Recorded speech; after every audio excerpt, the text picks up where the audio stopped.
আপনি আজকে কান্না করছেন কেন? যে আপনার সন্তান আপনাকে দেখছে না, আপনার সন্তান আপনার মুখের উপরে কথা বলছে, আপনার সন্তান আহ, আপনার অবাধ্য, আপনার পরিষেবা, আপনার কথা, তার কাছে কিছু চাইতে গেলেই বিভিন্ন রকম সমস্যার সম্মুখীন হতে হচ্ছে। তো সন্তান তো মানুষ হয় একটা কিছু দেখে।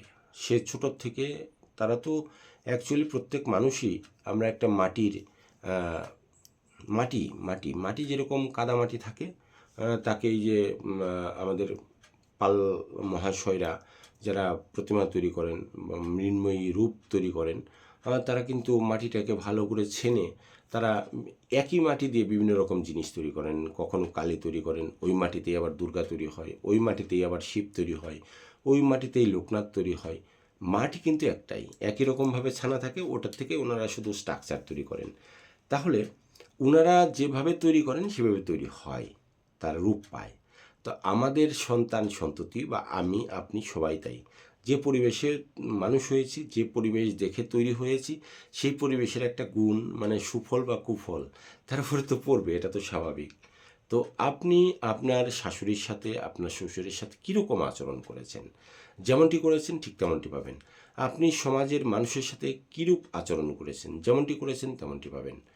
মানে আপনি যেমন জোরে একটা ঢিল মারবেন, যতটা জোরে ঢিল মারবেন, ওই ঢিলটা যেখানটায় গিয়ে বাধাপ্রাপ্ত হবে সেখান থেকে ততটাই কিন্তু আপনার দিকে আবার ঢিলটা মানে রিটার্ন আসবে। এটা তো আমরা জানি যে একটা বল আমি জোরে মারলাম একটা দেয়ালের মধ্যে, সেই দেয়ালের মধ্যে লেগে বলটা আবার ঠিক ততটা বেগ নিয়েই কিন্তু আমার দিকে ফিরবে। কাজে আমি যতটা সমাজের জন্য করব, সমাজ আমার জন্য ততটাই করবে। সমাজের মানুষকে আমি যতটা ভালোবাসবো, সমাজের মানুষ ততটাই আমাকে ভালোবাসবে। এবার আপনি বলবেন যে একজন মানুষ কি সবার মন রক্ষা করতে পারে না? একজন মানুষ সবার মন রক্ষা করতে পারে না, কিন্তু চেষ্টা করতে পারে। আর চেষ্টা করলেই সমাজ ভালো হবে। এবার বলবেন যে হ্যাঁ, আমার শাশুড়ি এটা ভালো না, আমার শ্বশুরের এটা ভালো না, আমার শাশুড়ি এটা শুনে না, ওটা শুনে না, আমার শাশুড়ি এটা পছন্দ করে না, ওটা হ্যাঁ, সবাইকে আর সব কিছু পছন্দ করে? সবাই সব কিছু পছন্দ করে না, কিছুটা মানিয়ে নিতে হয়। কারণ আপনার শাশুড়ি যখন বৌমা ছিল তখন এত আপগ্রেডেশন ছিল না। আজকে আপগ্রেডেশন হয়েছে, আপনি আপগ্রেডেশনের মানুষ, কাজেই তার হয়তো অনেক জিনিস বোঝার ক্ষমতা নেই, তাকে বোঝাবার চেষ্টা করুন। কারণ ধরে নিতে হবে সে এখন আস্তে আস্তে শিশু হয়ে যাচ্ছে, আপনি এখন আস্তে আস্তে তার জায়গায় পৌঁছেছেন। ফলে আপনি তাকে একটু শুধরাবেন, এটা শেখাবেন, ওটা শেখাবেন, প্রাঞ্জল রাখার চেষ্টা করবেন, তাই না? তো যেহেতু সময়ের সাথে সাথে সব কিছু দ্রুত পরিবর্তন হচ্ছে, সেহেতু শাশুড়ি তো এত আপগ্রেডেশন হতে পারছে না। হয়তোবা সেই শাশুড়ি আপনার মতো শিক্ষিত না, সেই শাশুড়ি হয়তো গ্রামে বসবাস করতেন, সেই শাশুড়ি হয়তো সেই পরিবেশে তৈরি হতে পারেনি, সেই শাশুড়ি হয়তো সেই রকম ঘোরার একটা যে সকালাত সেটা হয়তো সেই সময় পায়নি। সেটা তো হতেই পারে। কাজেই আপনি যখন ভালো মানুষ, আপনি আপনার শাশুড়িকে আপনার মতো করে তৈরি করে নিন। আর শাশুড়িকেও বলবো যে আপনি আপনার বৌমার মতো করে চলার চেষ্টা করুন। তাহলে পরে আপনি যদি এখন আপনার শাশুড়ি, তার শাশুড়ি কী কী করেছে সেটা যদি বর্তমান দিনের বৌমার উপর চাপিয়ে দেওয়ার চেষ্টা করেন, তাহলে সেটা সম্ভব হবে না। কারণ সমাজ এখন অন্যদিকে চলছে।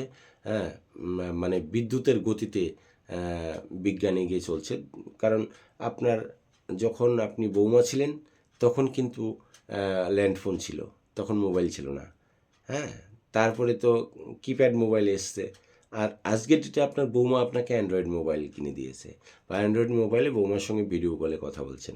কাজেই আপনাকে ভাবতে হবে যে সিনেমা আপনার ঘরে চলে এসছে। একটা সময় সিনেমা দেখতে আপনার সিনেমা হলে যেতে হতো, এখন সেই সিনেমা হল থেকে আপনার বাড়িতে এত বড় টিভি চলে এসছে যে সিনেমা হলের চেয়েও বেশি। আর তার সাউন্ড সিস্টেম, তার পিকচার কোয়ালিটি, এই সমস্ত কিছু সিনেমা হলের মতো প্রায়, তাই কি না? তাহলে পরে সেক্ষেত্রে এত অগ্রগতিতে আপনি এখন যদি সেই আপনার আগের শাশুড়ি, তার আগের শাশুড়ি, তার আগের শাশুড়ি কী করে গেছে সেটা চিন্তা করলে হবে না। আর অ্যাডজাস্ট করতে হবে। আমি বৌমাকেও বলবো যে আপনি শাশুড়িকে মায়ের মতো দেখার চেষ্টা করুন। আর শাশুড়িকেও বলবো আপনার বৌমাকে মেয়ের মতো দেখার চেষ্টা করুন। কারণ আপনার মেয়ে বাড়িতে এলে সে হবে মেয়ে, আর বৌমা বাড়িতে থাকলে সে হবে বৌমা। এই যে ডিফারেন্সটা, এই ডিফারেন্সটাই কিন্তু মানুষের মনে আঘাত সৃষ্টি করে। কারণ মানুষ এখন অতি সংবেদনশীল। চিন্তা করে দেখুন, আপনিও তাই, অল্পতেই আপনার মনে কষ্ট লাগে। হ্যাঁ, আমারও তাই, অল্পতেই মনে কষ্ট পাই। সেও তাই, অল্পতেই মনে কষ্ট পায়। তাহলে যে অল্পতেই মনে কষ্ট পাওয়ার যে ব্যাপারটা, সেই ব্যাপারটা থেকে একটু বেরিয়ে আসতে হবে। যে কাউকে একটু স্যাক্রিফাইস করতে হবে।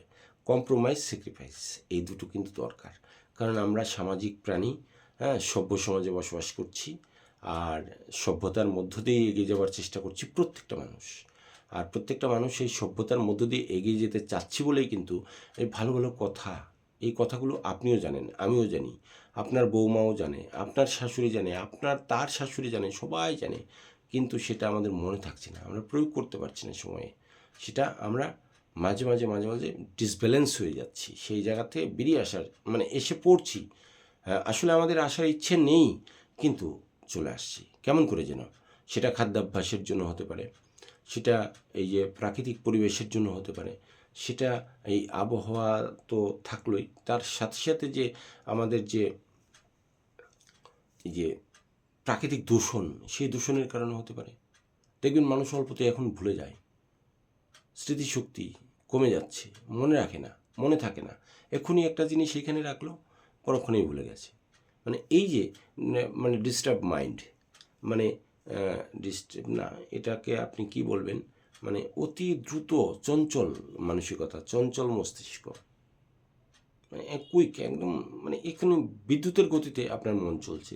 তাহলে তো আপনি ভুলেই যাব যে কোথায় একটা জিনিস এক্ষুনি রাখলাম, এক্ষুনি পাচ্ছি না, এক্ষুনি রাখলাম, এক্ষুনি কোথায় যেন রাখলাম, মনে করতে পারছি না। আপনিও পারছেন না, আমিও পারছি না। হচ্ছে এটা কিন্তু খাওয়া দাওয়ার জন্য হতে পারে, ঠিকমতো হয়তো আমাদের ঘুম হচ্ছে না বা ঘুমাতে যাচ্ছি না ঠিকমতো, সেই কারণে হতে পারে, অসুখ বিসুখের কারণে হতে পারে, কোনো কিছুর প্রতিক্রিয়াই হতে পারে, সেটা কোনো আঘাত থেকে হতে পারে, সেটা কারোর মনে হয়তো আঘাত পেয়েছেন, ব্যথা পেয়েছেন, সেই কারণে হতে পারে, কিছু একটা ডিস্টার্ব হচ্ছে। কাজেই তারপরে তো একটা কথা আছে, সর্বশেষ কথা হচ্ছে যেমন কর্ম তেমন ফল। আপনি ভালো কর্ম করলে ভালো ফল পাবেন, খারাপ কর্ম করলে খারাপ ফল পাবেন।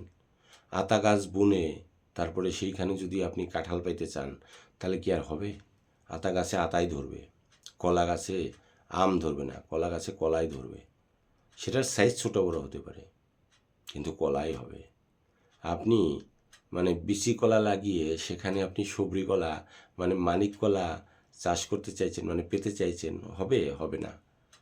তো কাজেই আমরা প্রত্যেকেই যদি ছোট্ট ছোট্ট করে, আবার সুন্দর করে, ছোট্ট ছোট্ট গুটি গুটি পায়ে এই সমাজটাকে সুস্থ করতে চাই, তাহলে নিজের পরিবার থেকে স্টার্ট করতে হবে। আপনি যা কিছু ঘটে গেছে সব কিছু আস্তে আস্তে আস্তে আস্তে ক্রমে সেই ব্যথাগুলো, বেদনাগুলো ভুলে গিয়ে নতুন করে, আমরা যেমন ফুল গাছকে আবার এখন কলম করছি, গাছটা প্রায় রুগ্ন হয়ে শেষ হয়ে যাওয়ার আগেই আমরা সেটার থেকে নিয়ে আবার আরেক রকম ফুল বানাবার চেষ্টা করছি, ফল বানাবার চেষ্টা করছি, গাছটিকে নতুন করে সেটাকে তৈরি করার চেষ্টা করছি। সেরকম আপনার মনটাকেও তৈরি করুন। টেনশন নাই, হতাশা নেই, হারাবার কিছু নেই, নতুন তৈরি করুন, নতুন নতুন স্বপ্ন দেখুন, নতুন নতুন সিঁড়ি। আজকে দেখুন, মানুষ ঘুরতে যেতে পারতো না, আজকে ইচ্ছে করলেই, একটা জিনিস আপনি চিন্তা করুন, কম বেশি পয়সা সবারই আছে, সবাই কম বেশি পয়সা রোজগার করে, এটা তো সত্যি কথাই। দেখবেন একটা সময় ট্রেন, বাস, ট্রাম এগুলো কম ছিল, বাইক এত শহরে ছিল না, আপনার গ্রামেও ছিল না, সাইকেল ছিল না, একটা গ্রামে একটা সাইকেল থাকতো, একটা পাড়ায় একটা সাইকেল থাকতো, একটা পাড়ায় একটা বাইক থাকতো। এখন ঘরে ঘরে 2টা 3টা করে বাইক, 4 চাকাও হয়ে গেছে প্রায়। তাহলে পরে ওইরকম বিলাসবহুল বাস হয়ে গেছে, হ্যাঁ, বিভিন্ন পরিবহন হয়ে গেছে না, ডিলাক্স গাড়িগুলো হয়ে গেছে, দ্রুতগামী বাসগুলো, দ্রুতগামী ট্রেন, বিভিন্ন রকম আসন কুশন, এই সমস্ত কিছু নিয়ে দ্রুতগামী। মানুষ প্লেনে চলে। আচ্ছা, একটা সময় মানুষ জেনারেলে যেত টাকার অভাবে, পয়সার অভাবে, তারপরে মানুষ স্লিপারে যাওয়া শুরু করলো। আজকে ডেটে মানুষ এসিতে যায়, 2 টায়ার 3 টায়ার, তাই না? যায় না? যায় তো। আরও বেশি রিল্যাক্সেশন তৈরি করুন, মানে যানবাহন, সেটাও মানুষ উঠবে। এবার প্রত্যেকেই অগ্রগতির দিকে যাচ্ছে। অগ্রগতির দিকে যাচ্ছে, তাহলে আপনি শুধু একটা জায়গায় যদি বসে থাকেন, থেমে থাকেন, তাহলে এই পরিবারের অশান্তিতে, অবসাদে পরিবারটা মানে কি হবে বলেন? তার কি সামনের দিকে যেতে পারবে? তার একটা প্রজন্ম গ্যাপিং হয়ে যাবে না? একটা দিন নষ্ট হয়ে যাবে না? একটা বছর নষ্ট হয়ে যাবে, একটা মাস নষ্ট হয়ে যাবে। কাজেই আমি বলবো যে ভাই, যা গেছে গেছে, যা করছেন করছেন, সবাই মিলে ভাই সুখে থাকেন। কারণ আজকের থেকে যদি ভালো কাজ করেন, আজকের থেকেই ভালো রেজাল্ট আসবে। বললাম, যত পারবেন মনটাকে নরম করেন, যত পারবেন মনটাকে পবিত্র করেন। গঙ্গা জলে যাওয়ার দরকার নেই, নিজের মন পবিত্র আলাদাভাবে হয়। যখনই আপনার মধ্যে না মৃত্যু ভয়টা চলে আসবে, যখন আপনি মনে করবেন দিনের শেষে যে আমাকে কিন্তু এই পৃথিবী থেকে চলে যেতে হবে, এত হাই হাই করছি, হাই হাই করছি কার জন্য? এত এই যে তছনছ করছি, একে ঠকাবো, ওকে ঠকাবো, একে করবো, ওকে করবো, এই কাজ করবো, ওই কাজ করবো, সেই কাজ করবো, টাকা আনবো আনবো আনবো, ঠিক আছে, নেশাও ভালো, কিন্তু তার পেছনে আপনাকে একটা ছুটছে, কিন্তু দ্রুত গতিতে আপনি যেমন ছুটছেন, আপনার পেছনেও কিন্তু মৃত্যু ছুটছে। কাজেই এখন থেকে যদি দান ধ্যান, সামাজিক যে দায়বদ্ধতা, সমাজের আশেপাশে একটু পিছিয়ে থাকা মানুষদের পাশে দাঁড়ালে আমার মনে হয় সমাজটা সমান তালে এগিয়ে যাবে এবং আরও বেশি সুন্দর হবে। তাই কি না? আপনি, আশা করব যে আমার সাথে একমত থাকবেন এবং সমাজকে সবাই মিলে চলুন না, এগিয়ে নিয়ে যাই। আর আমার বাচ্চার প্রতি যতটা ধ্যান দেওয়া দরকার, আপনার বাচ্চার প্রতিও আমার ততটাই ধ্যান দেওয়া দরকার। আমার বাবা মায়ের প্রতি যতটা ধ্যান দেওয়া দরকার, আপনার বাবা মাকেও ততটাই আমার শ্রদ্ধা দেওয়া উচিত। আর মানুষকে কখনোই ব্যথা দিতে নেই, কষ্ট দিয়ে কথা বলতে নেই। যতটা সম্ভব সম্মান করা উচিত, পাশে দাঁড়ানো উচিত, নম্রভাবে কথা বলা উচিত, বিনয়ের সাথে কথা বলা উচিত। তবে ঈশ্বর খুশি হবে আর আপনার কিন্তু এই জীবনটা সাকসেস আসবে। ভালো থাকবেন।